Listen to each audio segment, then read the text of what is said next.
Ever since I was a kid, I've always done Cat's Cradle on Christmas, and my favourite is the teacup because it turns into the Eiffel Tower, or what's meant to be the Eiffel Tower.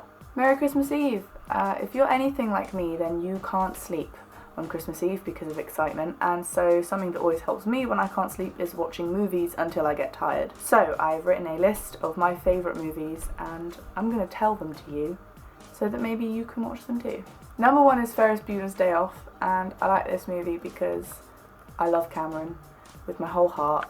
He's one of my favourite fictional characters ever, and I also love Ferris because he's an arsehole, and I'm kind of an arsehole too. The next film on my list is Pulp Fiction, and I'm not going to pretend that I know what Pulp Fiction is about, because I don't, because it's a very weird film, but if you're into that kind of thing and you like doing lots of research afterwards, watch Pulp Fiction and then go and read all the conspiracy theories. The next film is The Truman Show, which I watched for the first time in year 10 in my English lesson, and it gave me anxiety for about 3 weeks afterwards, but that's kind of why I love it, because I've never had a movie impact me or make me think about society as much as The Truman Show has, as well as making me giggle like an idiot.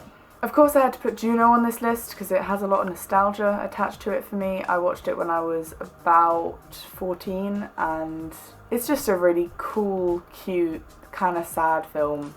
And if you haven't watched Juno, then go watch Juno. As a girl who's grown up in Britain, Angus Thongs and Perfect Snogging is a film that had to be put on here. It is a film made for 13-year-old girls, but even as a 17-year-old girl, I enjoy it thoroughly. The next film on my list is 10 Things I Hate About You, literally just because of the main character. If you're a feminist, watch 10 Things I Hate About You. It is awesome. Moonlight Kingdom also needs to be mentioned because it is gorgeous and really reminds me of The Shining for some reason. I think it's because of the way that it's shot, but it's a really nice film and it's very charming and sweet. Because of my never-ending love for Andrew Garfield, The Social Network has to be on this list. It also has one of the best soundtracks of all time. Legally Blonde, another feminist classic that will also just charm your socks off because Elle Woods is the best.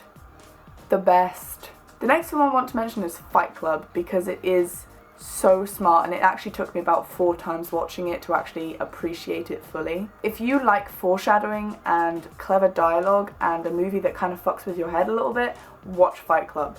It is so good. Of course, I have to mention Scott Pilgrim vs. the World because it's my absolute favourite franchise, and I personally think that it's one of the best book to movie adaptations ever.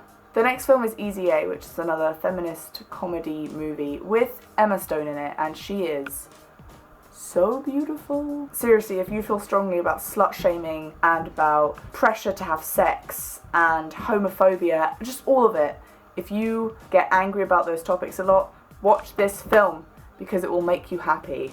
The last film on my list is Heathers because I think it's really interesting to watch, and also the musical Heathers is just incredible. It's got a really nice range of female characters, which doesn't happen that often, and it's quite good. Would recommend 100%. I hope you're having a good Christmas Eve wherever you are. Me is actually currently in Germany while you're watching this. I leave for Germany on the 21st and all the videos I'm uploading are scheduled, so yeah, technology man, it's amazing.